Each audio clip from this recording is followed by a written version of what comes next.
estamos iniciando un nuevo estudio, después de un largo estudio del mensaje de Cristo a las 7 iglesias, donde aprendimos, todos nosotros sin excepción, mucho de acuerdo a los relatos bíblicos, al contexto histórico de lo que es la historia del cristianismo, la historia de la iglesia, desde el día de Pentecostés hasta el día del arrebatamiento de la iglesia, que puede ocurrir en cualquier momento. Y una de las cosas que nos quedó dando vuelta en la última iglesia es que era una institución religiosa, podríamos decir con nombre de iglesia cristiana, pero compuesta de miembros que no han nacido de nuevo. Eso es lo dramático. Por lo tanto, necesitaban de los rudimentos. Hay un pasaje muy connotado ahí en Hebreos 5, cuando dice: debiéndose ya maestros, tenéis necesidad de que os vuelva a enseñar las primeras lecciones, el ABC del Evangelio, ¿no es cierto?, el rudimento de Cristo. Por lo tanto, sobre esa base uno va entendiendo de que por muy cristianos que seamos, hermanos, y que estemos perteneciendo a una asamblea que procura, no nos vamos a jactar en esto, que procura hacer la voluntad de Dios, que procura estudiar la palabra como es debido, ¿cierto? Siempre la humildad de por medio, que el Señor nos revista de esa humildad. Aún así, es necesario siempre volver a los rudimentos de la obra de Cristo. Y cuando vamos viendo la obra de Cristo, una de las esencias de esa obra, que es para su gloria, porque el Evangelio es para la gloria, asoma este tremendo título acá, que es la salvación. Nosotros estamos muy agradecidos del Señor porque Él nos ha salvado. Fíjese que vamos a descubrir que el verbo de salvación no se conjuga en el futuro, sino que ya es un hecho. Nos ha salvado. Es decir, el que ahora es salvo lo será por toda la eternidad. Nada ni nadie cambiará este estatus al cual el Señor nos ha llevado por pura gracia. Somos salvos para siempre, jamás. Y siempre aclaro esto, hermanos, porque siempre está ese resquicio humano de decir, bueno, si somos salvos, si ya hemos sido salvados, si el Señor nos ha rescatado, entonces vivamos nuestra vida como queramos. Algunos dicen, usted está enseñando a que somos salvos, siempre salvos. ¿Ha escuchado ese pregón que a veces se nos imputa en una injusta relación de licencia para pecar? Y se nos dice, usted está diciendo que vivamos como queramos porque ya somos salvos, y que no hay nada que hacer, entonces eso es muy fácil, dicen algunos. Bueno, si nosotros interpretamos de que si somos salvos vamos a vivir como queramos, quiere decir que no hemos entendido el Evangelio. Porque el que es nacido de nuevo quiere siempre, siempre agradar al Señor. No obstante, el mismo tema de la salvación nos enseña de que tú y yo, aun siendo creyentes, todavía somos pecadores. Luchamos con el pecado. Entonces, este tema de la salvación es muy importante, siempre repasarlo y profundizar. Una vez decíamos con los hermanos, las doctrinas son las mismas, no vamos a descubrir nada nuevo, pero sí vamos a profundizar. Nunca debemos subestimar el pasaje bíblico. ¿Por qué? Aunque usted lo haya leído 1, 2, 10 veces, aún así sigue la profundidad, porque es un manantial inagotable. Usted lee un libro secular, un libro natural, usted no va a sacar nada más de lo que leyó la primera vez. Quizás la segunda vez van a entender algunos detalles menores, pero nada más que eso. Pero en la Biblia usted puede ir cientos de veces, voy a exagerar, miles de veces un pasaje, y el Señor le va a ir dando más y más profundidad, porque su conocimiento, mis amados hermanos, es inconmensurable. Acuérdense que la palabra inconmensurable está asociada a medida. No podemos medir la inmensidad de Dios. Por lo tanto, nadie puede jactarse aquí en esta mañana de que ya conoce este tema, de que ya lo domina al revés y al derecho, porque es un manantial inagotable. Nos vamos a sumergir en las profundidades, por decirlo de algún modo, del Evangelio y rogar al Señor que su Santo Espíritu nos lleve a comprender más y más esta inmensidad y esta gloria del Evangelio. Imagínense el Dios Santo, aquel que ni siquiera los serafines que viven en la esfera de santidad se atrevían a mirar. Acuérdense que con 6 alas ellos actuaban y 2 de ellas cubrían su rostro porque estaban frente al santo, santo, santo, al Kadosh, Kadoshim, como se decía en hebreo, al santo de los santos, al santísimo.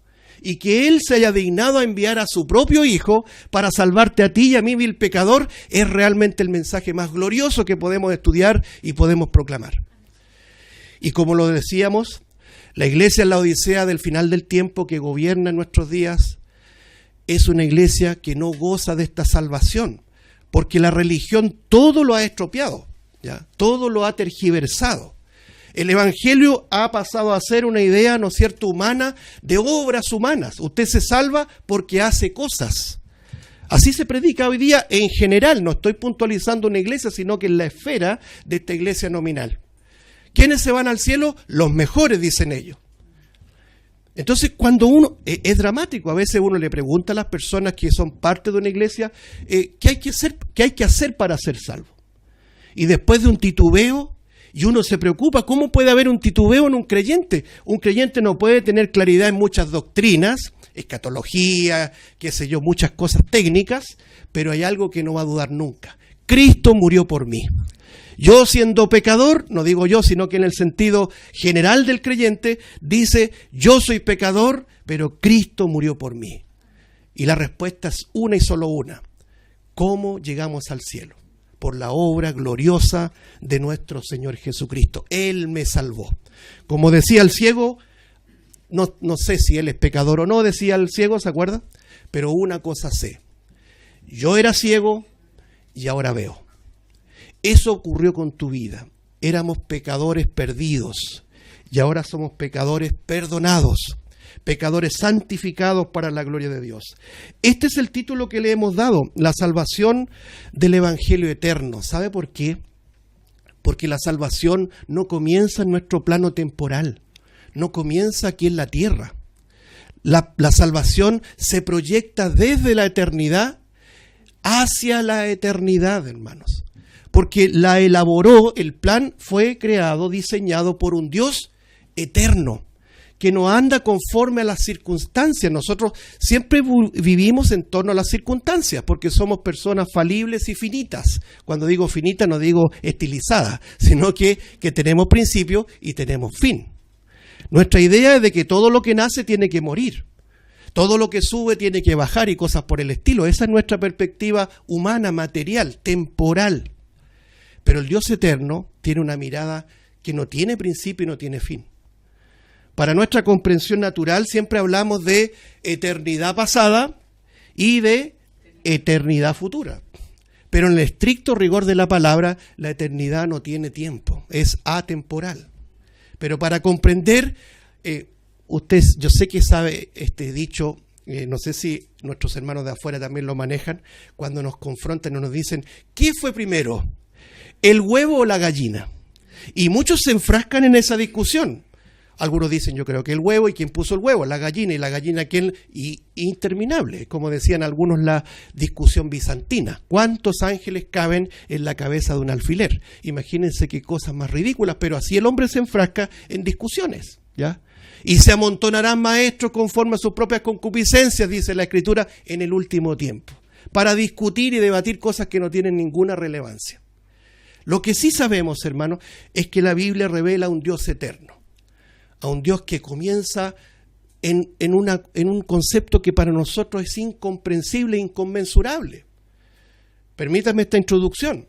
El apóstol Pablo, cuando termina la primera sección de Romanos, acuérdense que Romanos tiene 2 secciones, lo hemos estado estudiando por años, ¿cierto? Esa epístola. Los 11 primeros capítulos doctrinales, una doctrina pero robusta para nuestra vida cristiana. Y Pablo termina diciendo, cuán insondables son sus juicios, inescrutables sus caminos. ¿Quién entendió la mente del Señor? ¿Quién fue su consejero? Son los últimos versículos del capítulo 11, después usted lo puede revisar. Y después dice, ¿no es cierto?, ¿quién le dio algo a él primero para que le fuese recompensado? Es decir, la salvación no es una recompensa. La salvación no tiene que ver con que tú le diste algo al Señor para que Él te recompense. Esto es por pura gracia, hermanos. Y cuando hablamos de gracia es que no hay obras. Cuando hablamos de gracia es que nosotros no podemos hacer nada para y por este proyecto que es divino, que comienza desde la eternidad. Y termina diciendo el apóstol Pablo, y esto grábelo en su corazón, Romanos 11:36, porque de Él y por Él y para Él son todas las cosas. Provienen de su corazón, de su propia iniciativa, se hacen, se ejecutan mediante su poder y se realizan para su gloria. Ese es el Evangelio. Ese es este proyecto, este plan, por decirlo así, si se va entendiendo, de Dios. Este es el estudio de las doctrinas de la salvación, que no es un plano temporal, sino que provienen del Evangelio eterno. Ya vamos a leer un pasaje ahí, hay un ángel que clama en el capítulo 14 de Apocalipsis, que viene a anunciar el Evangelio eterno. Es decir, este plan de salvación proviene desde la eternidad. Muy bien, vamos a leer la escritura acá en Tito, capítulo número 3, por favor, hermanos. Lo vamos a usar como texto base y complemento también de otro, que lo vamos a tener siempre ahí en la mente, porque tiene los elementos que nos permiten mirar más allá de lo temporal, más allá de cuando tú creíste al Señor. Como siempre hago un llamado, pongamos atención en la gramática, en todo lo que vamos a ir leyendo con la ayuda del Espíritu Santo. Damos lectura en el nombre del Señor Jesucristo. Tito capítulo número 3, versículo 4 en adelante. Epístola de Pablo a Tito, capítulo 3, versículo 4. Dice así: pero cuando se manifestó la bondad de Dios, nuestro Salvador, y su amor para con los hombres, mire cómo dice el versículo 5, nos salvó, no por obra de justicia que nosotros hubiéramos hecho, sino por su misericordia, por el lavamiento de la regeneración y por la renovación en el Espíritu Santo. Verso 6. El cual derramó en nosotros abundantemente por Jesucristo nuestro Salvador. Aquí viene el propósito, versículo 7. Para que, justificados por su gracia, viniésemos a ser herederos conforme a la esperanza de la vida eterna. Que el Señor bendiga su palabra.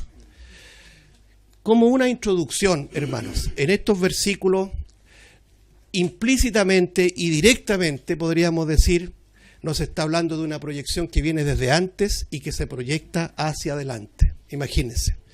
Porque cuando leímos aquí en el versículo 4, cuando se manifestó la bondad, hubo un momento en que la bondad de Dios fue manifiesta a todos los hombres. Nosotros hablamos, por ejemplo, en profecía bíblica, de la primera venida de Cristo y de la segunda venida de Cristo, ¿ya? Entre la primera venida de Cristo y la segunda venida de Cristo hay un tramo que la Biblia lo llama el último tiempo, o últimos días, o también postreros días, ¿va? De ahí viene la palabra escatología. Escato significa lo último, lo que va a ocurrir en el futuro, ¿ya? Es decir, en esta línea de tiempo hay un momento en que Dios manifiesta su bondad, ¿ya? Entonces, cuando nosotros vamos a hacer un ejercicio, nos detenemos a meditar en esta salvación, en el concepto de la salvación, lo que técnicamente los teólogos le llaman la soteriología. No sé si he escuchado ese término. Es bien técnico, pero lo menciono. Por si acaso por ahí lo encuentra. Se le dice, ¿no es cierto?, soteriología, que en su etimología significa lisa y llanamente las doctrinas de la salvación. Y esta doctrina de la salvación es como un amplio abanico. Es como que usted abre un abanico de muchos conceptos, un espectro muy amplio. Por ejemplo, el concepto del Evangelio eterno que escribimos aquí, ¿ya? Usted descubre que no comienza como un plan B. Cuando usted tiene un proyecto de lo que sea, de estudios, inclusive algo tan simple como preparar una comida ahí en su casa, y se le quema, imagínense usted, ¿ya? Se le quema el queque, no sé, cualquier cosa. Usted tiene que tener un plan B porque los invitados van a venir. Cualquier cosa que usted planee y falla, tiene que tener un plan B. La diferencia es que Dios nunca va a fracasar. Su plan es eterno. Nunca Él necesita plan B, pero nosotros los hombres hemos acotado el Evangelio a una perspectiva humana. Es como que Dios no tiene el suficiente poder para llevar a cabo sus propósitos. Y necesita de nosotros, comillas, de la iglesia, para llevar a cabo sus propósitos. Eso no es bíblico. Dios lleva a cabo sus propósitos con o sin nosotros. El propio Señor decía, si ustedes no hablan, aún las piedras hablarán, ¿ya? Él tiene todo el poder en su creación. Por lo tanto, uno de los conceptos que vamos a ver es precisamente el concepto del Evangelio eterno. el plan eterno de salvación, pero también el plan temporal de salvación, porque nosotros vivimos en un plano temporal en la tierra. Nacemos, ¿no es cierto? Vivimos y definitivamente vamos a morir. Pero el Evangelio, como una flecha, se proyecta hacia la eternidad futura. Hay un concepto también, que una vez lo hablamos, y anótelo también ahí en su mente, en sus archivos internos, la salvación que incluye las 3P. ¿Ha oído hablar de las 3P? Siempre hay un concepto en la enseñanza que se llama la mnemotecnia, cuando usted relaciona un concepto para acordarse de la lección. Y el concepto de las 3P es bien interesante porque la salvación tiene un aspecto que habla de, la primera P, la pena del pecado. ¿Ya? Salvación de la pena del pecado, que habla de lo que Cristo ya hizo por nosotros. Todos nosotros ya hemos sido judicialmente perdonados de la pena del pecado. Pero hay un concepto presente de salvación que atiende esta realidad, que es la segunda P, mejor dicho, el poder del pecado. La segunda P es el poder del pecado. En otras palabras, en ti y en mí todavía mora el pecado y tiene poder. ¿Y cómo nosotros enfrentamos aquello? La Biblia también nos habla. El Evangelio no solamente incluye un perdón judicial del pecado, sino que también un perdón presente del pecado. ¿Se entiende? Como decía Juan, alguien lo citó, mi hermano, en la oración, si confesamos nuestros pecados, Él es fiel y justo para perdonarnos todos los pecados y limpiarnos de toda maldad. Ese es el poder del pecado, el pecado presente, la segunda P. Pero también hay una tercera P, que es la presencia del pecado. Nosotros vamos a ser redimidos de esta presencia del pecado que todavía mora en ti y mora en mí, el día de la glorificación. Cuando Cristo nos venga a buscar, nuestros cuerpos van a ser transformados y se va a cumplir estas 3P, por decirlo así. Judicialmente, la pena del pecado; en lo presente, el poder del pecado; y en la glorificación, la presencia del pecado. Lo que evidentemente incluye la regeneración, la santificación y este día tan maravilloso que todos esperamos, que es la glorificación. Imagínate por un minuto, hermano, hermana, un día estaremos transformados, seremos transformados y nunca más relación alguna con el pecado. Imaginémonos, hermano, proyectémonos en esa esperanza que no es especulación, es real. Un día no habitará el pecado en nosotros. Nos acordábamos la otra vez, podremos adorar al Señor en plenitud. No habrá ningún pensamiento, ninguna duda, ni siquiera cansancio, que ahora mismo podemos estar haciendo esfuerzo para no quedarnos dormidos, puede ser, porque eso es causa del pecado, el cansancio, el desgano, la distracción. Pero en ese tiempo todo será distinto. Seremos redimidos definitivamente de la presencia del pecado. Uno después, con el tiempo, va cambiando las prioridades de orar. En lugar de poner un listado enorme de supermercado, como esas boletas largas, por temas temporales, por temas terrenales, Señor, ven pronto para esa redención que estamos esperando. ¿Ya? Maravilloso. Pero también, en este abanico amplio, están aspectos implícitos que los vamos a hablar, porque no sé cuánto va a durar este estudio que estamos iniciando. Esperamos que de aquí a que Cristo nos venga a buscar, ¿cierto? Aspectos implícitos, como usted ha escuchado, como la propiciación. ¿Usted ha oído hablar de la propiciación? Propiciación, en términos simples, ya lo vamos a hablar en detalle, significa que la ira de Dios fue aplacada. Antes de ser creyentes, la ira de Dios estaba sobre nosotros.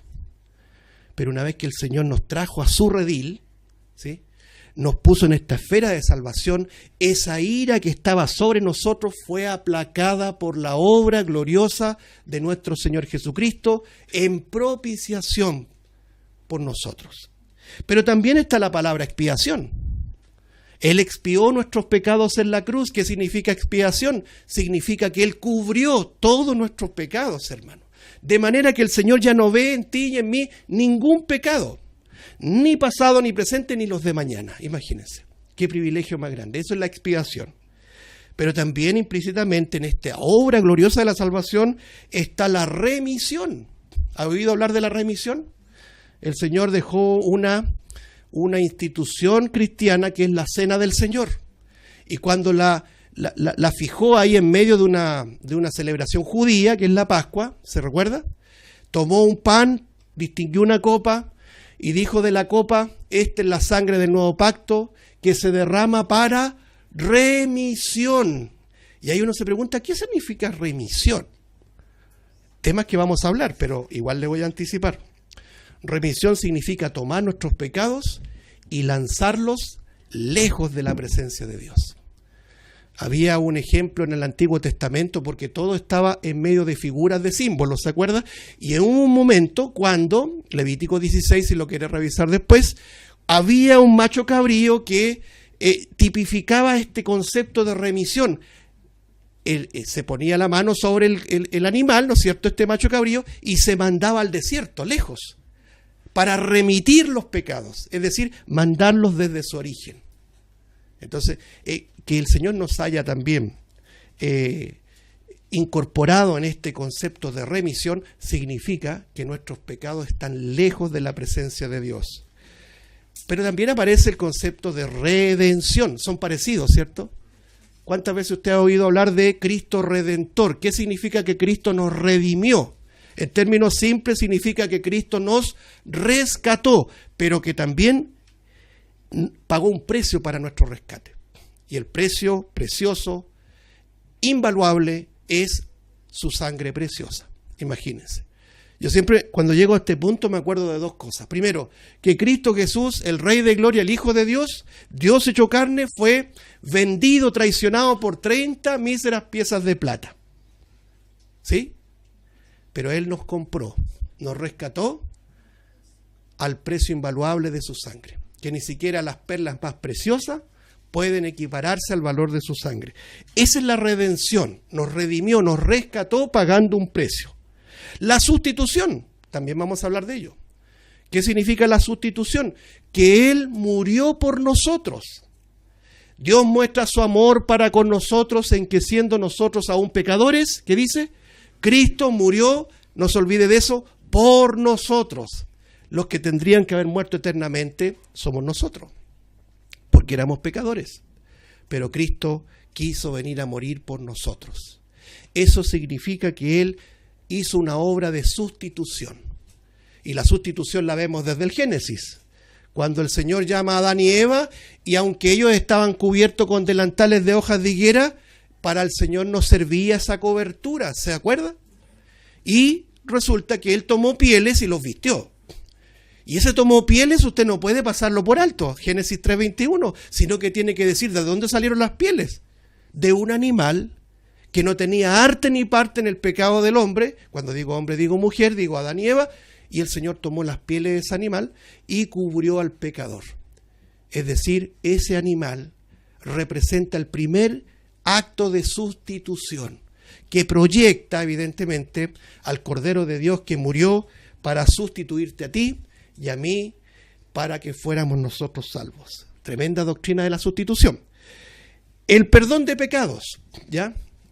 Él nos otorga el perdón de todos nuestros pecados. Y escuche bien, pasados, presentes y los de mañana. La otra vez meditaba en esto. Es bueno meditar, es bueno reflexionar. Cuando usted tiene un proyecto de lo que sea, usted tiene que provisionar gastos o lo que sea, ¿no? Los que hacen administración tienen que provisionar. Porque sería un irresponsable decir, ahora estoy bien y no provisiono para lo de mañana. ¿Cuánto más en el plano eterno, hermanos? Él ha provisionado, ¿sí? Ha provisionado salvación para lo que va a pasar mañana. Él sabe que tú y yo somos pecadores. Aunque no queramos pecar y luchemos con el pecado, ¿qué pasa si pecamos? Y de hecho pecamos.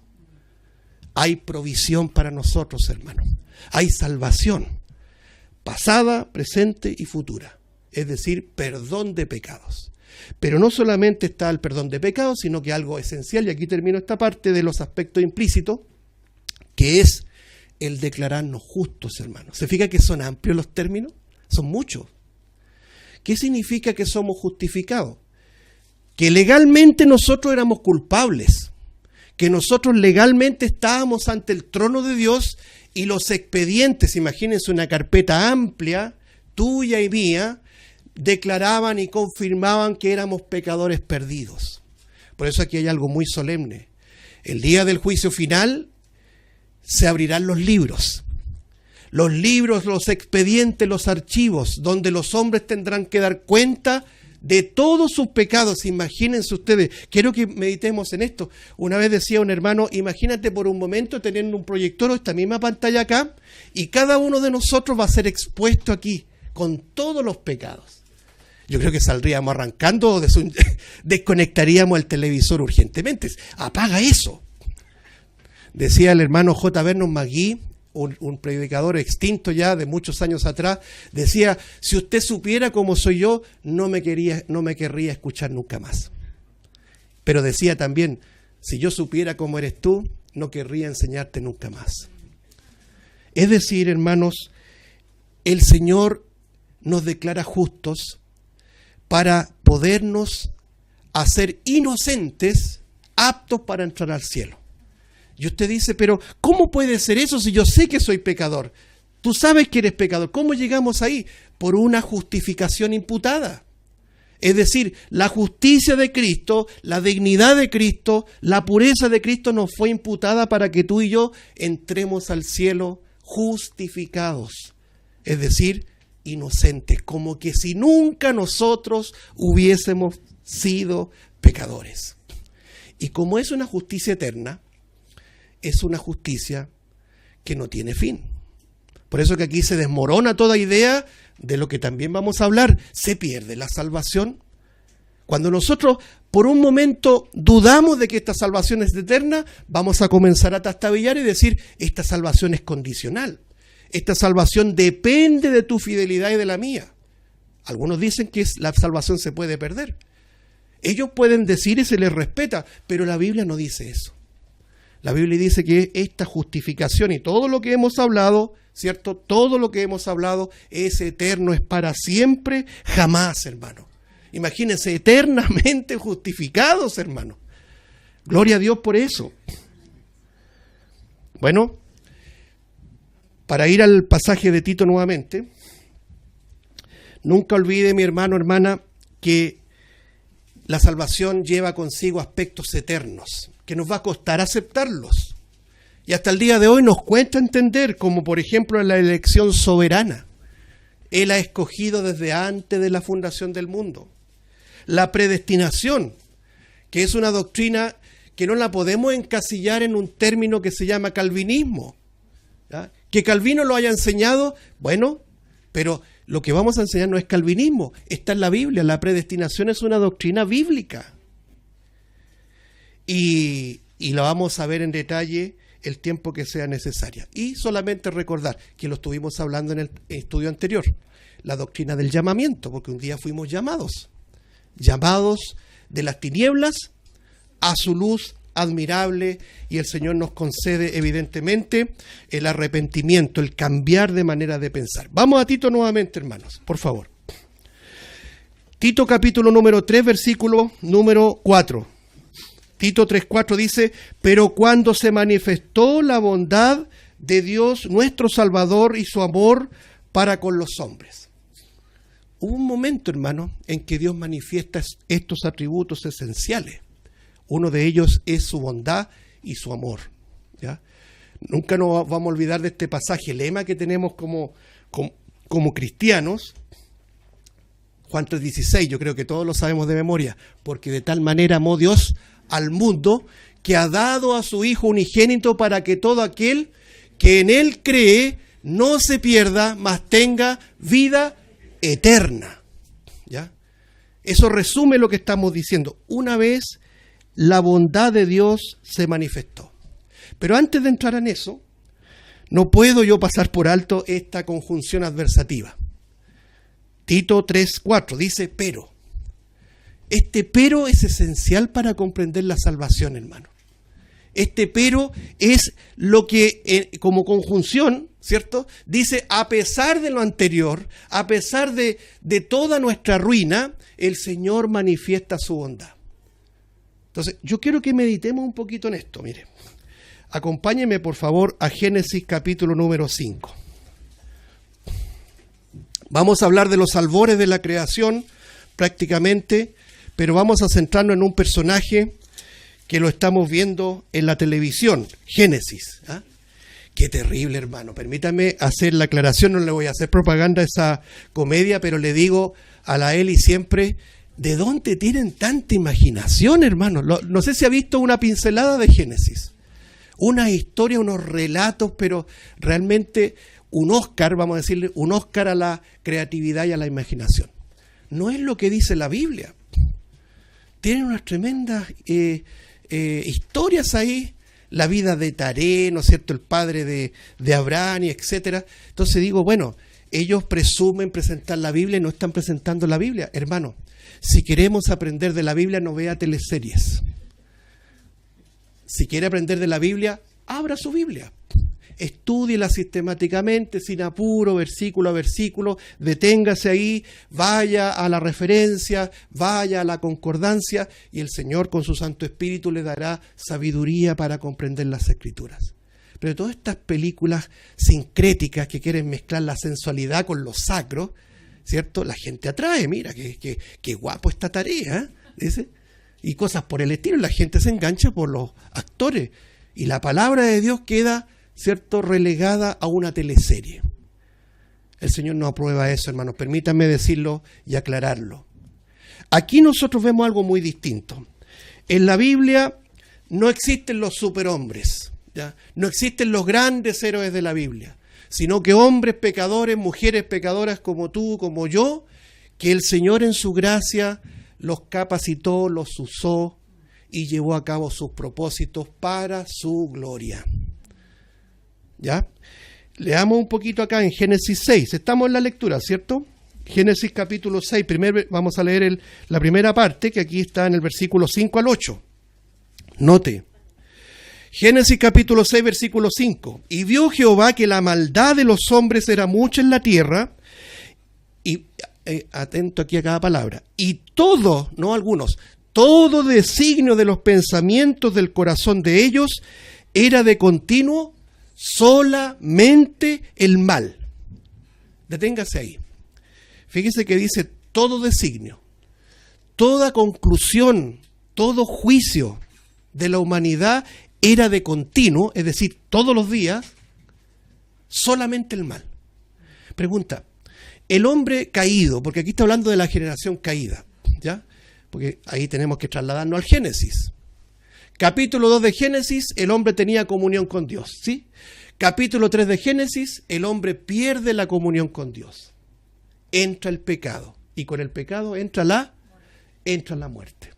Capítulo 2 de Génesis, el hombre estaba desnudo y no se avergonzaba. Capítulo 3 de Génesis, entra el pecado y lo primero que hacen ellos es avergonzarse. Capítulo 2 de Génesis, el hombre no tenía miedo. Capítulo 3 con el pecado, el hombre tiene miedo. El hombre huye de la presencia de Dios. Ahora, estamos leyendo acá, ¿cómo es la generación que se proyecta desde el Génesis 3? Todo designio de los pensamientos de los hombres era de continuo solamente el mal. No había una parcialidad, podría decir, mire, es un 80% de naturaleza caída, pero había un 20% de cordura espiritual. Incluso podríamos exagerar, 99% de caída, 1% de cordura espiritual. No, no es lo que dice el pasaje. Todo designio de los pensamientos del corazón de ellos era de continuo solamente el mal. Por consecuencia, el versículo 6 dice, y se arrepintió Jehová de haber hecho hombre en la tierra y le dolió en su corazón. Nuevamente detengámonos ahí. Yo sé que lo primero que usted podría pensar, ¿cómo es que Dios se arrepiente? Usted ha dicho que Dios no tiene plan B. Usted ha dicho que Dios tiene un plan eterno, nunca va a fracasar. Pero aquí el pasaje está diciendo que se arrepintió. Y nosotros si buscamos en la Biblia nos vamos a encontrar, por ejemplo, el pasaje de Números que dice, Dios no es hombre para que mienta, ni hijo de hombre para que se arrepienta. Y todos los que odian la Biblia nos van a mostrar y nos van a enrostrar el pasaje y nos van a decir, ve, tu Biblia tiene errores. Por un lado dice que Dios no se arrepiente y por otro lado dice que se arrepiente. ¿En qué quedamos? Bueno, hermano, lo primero, Si la Biblia tuviera errores, nos vamos para la casa. Ya no estudiemos más este libro. Pero la Biblia no tiene errores, es inerrante, hermanos. Y esto hay que decirlo con todas sus letras porque hay una fuerte corriente que insiste en enseñarnos de que la Biblia está llena de errores. Yo le he hablado de un tal Karl Barth, ¿cierto? Un teólogo suizo del siglo XX que fue uno de los principales que expuso que la Biblia tenía miles de errores, pero que aún así de esa Biblia se podía rescatar el mensaje de salvación inerrante. Eso es mentira, eso no es lo correcto. ¿Por qué cito a esta persona? Porque muchos institutos bíblicos, muchos pastores, muchos líderes hacen uso de ese argumento para decir la Biblia está llena de errores. Pero no te preocupes de los errores, aún así podemos rescatar la palabra de Dios. Pero saben, hermano, nosotros predicamos una palabra infalible, una palabra inerrante, aunque nos digan intransigente, aunque nos digan fariseo, como quiera, porque hoy día cuando usted juzga por la Biblia le dicen, eres muy legalista. Y por eso que la iglesia está como está, pues hermano, porque han dejado de juzgar conforme a la Biblia. Esto no se trata de volvernos religiosos, pero sí se trata de que procuremos ver cómo Dios piensa de tal o cual cosa. Voy a poner un solo ejemplo. ¿Usted ha visto la proliferación de los tatuajes en la sociedad? Es increíble. Ahora hay que buscar quién no tiene tatuaje. Y yo lo conversaba con un hermano y conocido hermano en el pasado, que ahora son creyentes y lamentan algún día haber sido tatuados. Pero hay métodos por ahí para revertir también. ¿Ya? Me acuerdo una hermana antiguamente tenía un tremendo tatuaje aquí, entonces en un paseo tenía que avergonzarse de mostrar esas cosas que son del pasado. Pero ¿qué quiero decir con eso? Que en las iglesias también se permite eso. Porque dicen, no seas tan legalista, si con la moda tú puedes atraer, ¿cierto?, a tus hijos para que puedan, ¿no es cierto?, tener una iglesia más moderna, que compatibilice lo formal con lo moderno. ¿Ya? Y con ese sincretismo hacemos esa idea de mezcla, de mixturas que Dios no aprueba. ¿Y por qué ocurre eso en las iglesias? Porque los líderes no han querido considerar que la Biblia es infalible. Y que Levítico 19 dice claramente que Dios no aprueba la impresión en la piel. ¿Ya? Y por eso podríamos sumar muchas cosas, hermano. ¿Ya? Muchas cosas, los piercing y bla, bla, bla. Por lo tanto, volvemos aquí al punto. Disculpen estos comentarios, pero complementan un poco. ¿Se arrepintió Dios o no se arrepintió? Cuando nosotros vamos a la Biblia de una manera responsable, aparecen muchas cosas que nos permiten entender, profundizar. Dios muchas veces se expresa como hombre para que nosotros podamos entender su lenguaje. Por ejemplo, hay figuras que se llaman zoomorfismo. ¿Ya? ¿Ha oído hablar de los zoomorfismos? Es decir, hay expresiones que tienen figura de animal. Por ejemplo, el Señor dice, como la gallina, con sus alas el Señor acurruca a sus pollitos. ¿Sí? Y el Señor cuando lloraba por Jerusalén lo dijo. Jerusalén, Jerusalén, que apedreas y das muerte a los que te son enviados. Haciendo alusión de este amparo que el Señor quería, como una gallina, cuidarlos, empollarlos, ¿no es así? Y eso no quiere decir que Dios sea una gallina o que tenga figura de gallina, sino que es un zoomorfismo. ¿Se entiende?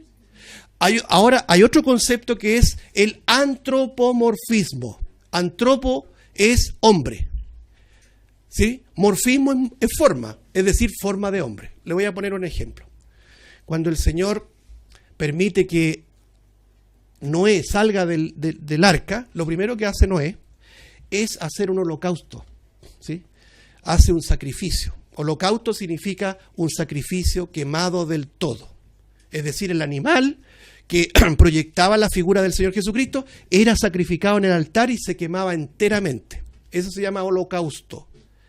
Y dice el pasaje de que Dios percibió, vamos a hacerlo así, aroma grato. ¿Ya? Es decir, Dios se expresa como un hombre, como un ser humano que se agrada del aroma. Por eso todas las figuras de antropomorfismo de que Él se aplaca su ira cuando Él respira una ofrenda grata. Por eso que en el tabernáculo habían fragancias, el altar del incienso, ¿se acuerda? Para aplacar la ira de Dios, porque Él descansaba en su indignación, de lo cual vamos a hablar evidentemente, por ese antropomorfismo, forma de hombre. De la misma forma, aquí en el capítulo 6, Dios está usando, el relato está usando un concepto teológico que es el antropomorfismo. Dios está diciendo cuánto duele, le hace doler el corazón de Dios el pecado de la humanidad. Nosotros debemos entender siempre, hermano, que cuando pecamos, de palabra, de hecho o de omisión, ¿cierto?, entristecemos el corazón de Dios. La Biblia dice que el Espíritu Santo se entristece, se contrista. De ahí que entendemos que el Espíritu Santo no es una fuerza activa, como dicen los testigos de Jehová, sino que es una persona que piensa, que siente, que actúa y que se entristece. Nosotros entristecemos el corazón de Dios cuando pecamos. Eso es muy importante entenderlo. El versículo 6 de Génesis 6 está diciendo precisamente eso. En un antropomorfismo, en una forma de hombre, se arrepintió Jehová de haber hecho al hombre y le dolió su corazón. Para que entendamos la profundidad del pecado, ¿sí? Con eso aclaramos de que no hay tal contradicción. Sigue fuerte la columna de la soberanía de Dios y el plan eterno de Dios. Aquí Dios no está titubeando, está expresándose para que nosotros entendamos lo que ocurría en ese tiempo. Todos los hombres, sin excepción, y todo designio, todo juicio de los hombres era permanentemente, continuamente, solamente el mal. No había ninguna cosa que no fuera el mal. Y quiero aclararlo. Mal no significa necesariamente las cosas más increíblemente malas que usted se imagina. Porque muchas cosas buenas, que nos parecen buenas, son camino de muerte. Sí, fíjese que las culturas paganas eran profundamente religiosas, hermano. Eran profundamente religiosas hasta el día de hoy. Lo que para el hombre parece bueno, pero ante Dios son cosas malas. Entonces, no juzguemos solamente malo con las cosas que evidentemente son groseras, grotescas delante de un Dios santo, sino que también las cosas que parecen buenas. ¿Ya? Sigamos leyendo, versículo 7. Y dijo Jehová: raeré de sobre la faz de la tierra los hombres que he creado, desde el hombre hasta la bestia y hasta el reptil y las aves del cielo, nuevamente, pues me arrepiento de haberlos hecho. Una expresión humana cargada de tensión, ¿sí?, de dolor, de decepción, en una expresión humana, ¿se entiende, no? Pero note el versículo 8, es que aquí hay un punto de cambio de una esfera a otra. Mire, lea usted versículo 8, pero Noé halló gracia ante los ojos de Jehová. Este pero es el que aparece en toda la Biblia. A pesar de que todos los hombres iban en una dirección, no querían saber nada de Dios, sus designios eran de continuo solamente el mal, aparece este pero, esta conjunción adversativa que dice, a pesar de aquello, yo he otorgado gracia a este hombre. Analicemos un poco esto. Noé. ¿Cuántas veces aprendimos, a propósito, por la televisión antiguamente, década del 80, ¿cierto?, los grandes héroes de la Biblia, ¿ya? Y veíamos a todos estos grandes, ¿no es cierto? Y uno se entretenía viéndolo, pero después con las escrituras vamos entendiendo que eran hombres, eran falibles. Como lo dice Santiago, esta no es una conclusión mía, permítame la aclaración. Santiago dice de Elías, del profeta Elías, no sé si usted se acuerda, capítulo 5 de Santiago dice Elías. Y no dice nada más, sino dice un hombre sujeto a pasiones igual que las nuestras. Note la descripción que hace Santiago de Elías. Un hombre dirigido por el Espíritu de Dios, Santiago, pero pone la fragilidad del hombre. Elías no todo lo hizo bien. Elías no fue impecable, pero sí fue un hombre de Dios. Y la gracia de Dios obró en este Elías. De la misma forma, Noé. Si dice el texto aquí, lea usted, que halló gracia ante los ojos de Jehová, tenemos que detenernos en la palabra gracia. ¿Qué significa halló gracia? ¿Qué es gracia? Gracia no es recompensa. Gracia no es premio. Gracia es un favor no solamente no merecido, sino que es un favor desmerecido. ¿Cuál es la diferencia entre un favor no merecido a un favor desmerecido? Por ejemplo, imagínense usted va caminando en la calle y alguien le llega con un regalo. Y usted lo primero que se va a preguntar, ¿de dónde salió esto? ¿Por qué me lo está dando? Usted no merece eso. Se va a preguntar miles de veces, ¿por qué recibo esto? ¿Qué hice para recibir esto? Pero si esa persona que le da ese regalo, primeramente usted lo golpeó, lo insultó, lo calumnió y todas las cosas, y a pesar de eso vino con ese regalo, usted va a entender que ya no era solamente no merecido ese regalo, sino que aún más era desmerecido. Es decir, nosotros no solamente éramos indiferentes ante Dios, sino que éramos literalmente enemigos de Dios. Odiábamos su palabra, no queríamos saber nada de Dios. Por eso que uno entiende con mucha misericordia a los que ahora mismo no quieren saber nada del Evangelio. Así estábamos nosotros, éramos por naturaleza hijos de ira, igual que los demás, dice el apóstol Pablo a los Efesios. No nos jactemos, hermanos. Y si ahora decimos amén y estamos atentos a la Escritura, es porque igual que Noé, un día hallamos gracia. Pero hay algo más. Gracia, hermanos, nos permite entender que no hay ninguna obra de por medio. Apúntelo como referencia, voy a ir al texto, Romanos capítulo 11, si quiere buscarlo o escucharlo con atención. Voy a dar unos minutitos. Romanos capítulo 11.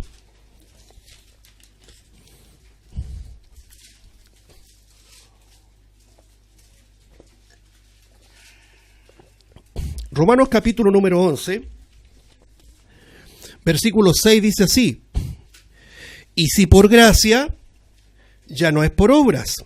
De otra manera la gracia ya no es gracia.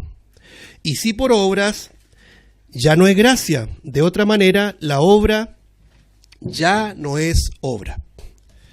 Bueno, este pasaje nos aclara en una especie de juego de palabras en que la gracia y las obras no son complementarias. La salvación o es por gracia o es por obras. No puede ser por gracia más obras. Y no puede ser por obras más gracia. Se anulan entre sí. O es por gracia o es por obras. Eso es lo que tenemos que definir primero. La salvación, ¿qué es lo que es? ¿Es por obras o es por gracia? Gracias al Señor que Efesios capítulo 2 versículo 8 lo citaba nuestro hermano. Efesios capítulo 2 verso 8, que usted lo conoce muy bien. Porque por gracia somos salvos. O soy salvo, ¿cierto? Por medio de la fe, y esto no de vosotros, pues es don de Dios. Pero el versículo 9 dice, no por obras, para que nadie se gloríe. Es decir, si Noé halló gracia, vámonos nuevamente a Génesis 6, quiere decir que no merecía nada. Quiere decir que estaba inmerso en medio del grupo de los hombres, vamos a ser bien precisos, de todos los hombres cuyos designios, cuyos juicios, cuyos pensamientos era continuamente solamente el mal. Entonces, lo primero que estamos descubriendo es que Noé no merecía ser salvo. Por eso que el texto es claro, halló gracia ante los ojos de Dios. Y note la secuencia que es correcta, porque recién en el versículo 9, recién dice, estas son las generaciones de Noé, varón justo. Si no hay gracia preliminar, usted no puede ser justo. Primero tiene que haber gracia. El Señor extiende su gracia y posteriormente el Señor lo justifica. Por eso que aquí entendemos, hermanos, ¿quién inicia la salvación? No la inicia el ser humano, no la inicia el pecador, la inicia el Señor. Si Él no extiende su gracia, nosotros de ninguna manera respondemos al llamado del Evangelio. Si Él no extiende su gracia, nosotros no comprendemos el Evangelio.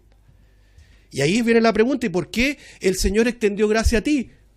Eso reposa en la absoluta soberanía de Dios. ¿Cuántas personas componen tu familia?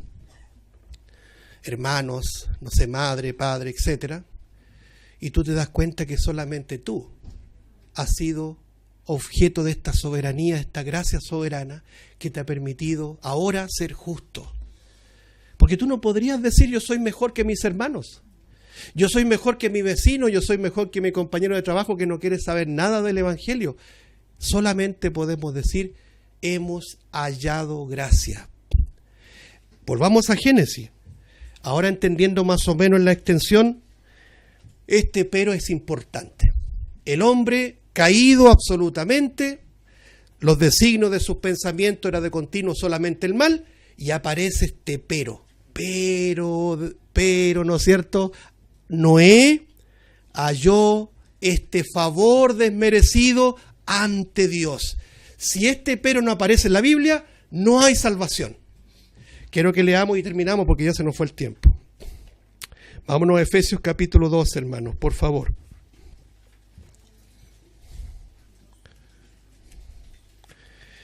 Epístola de Pablo a los Efesios capítulo 2.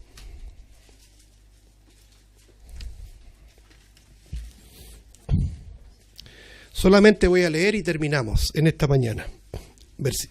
Capítulo 2 de Efesios, versículo 1. Efesios capítulo 2, versículo 1.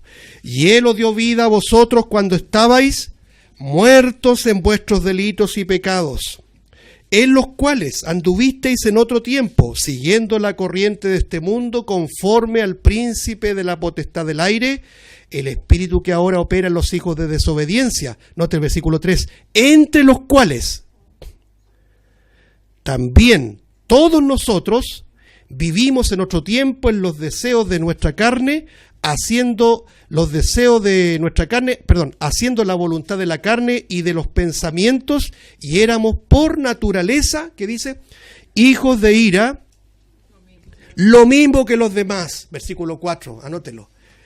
Pero Dios, que es rico en misericordia, con su gran amor con que nos amó, aun estando nosotros muertos en pecados, nos dio vida juntamente con Cristo, por gracia sois salvos. Que el Señor bendiga su palabra. Vamos a continuar este estudio que estamos iniciando la próxima semana si el Señor aún no ha regresado.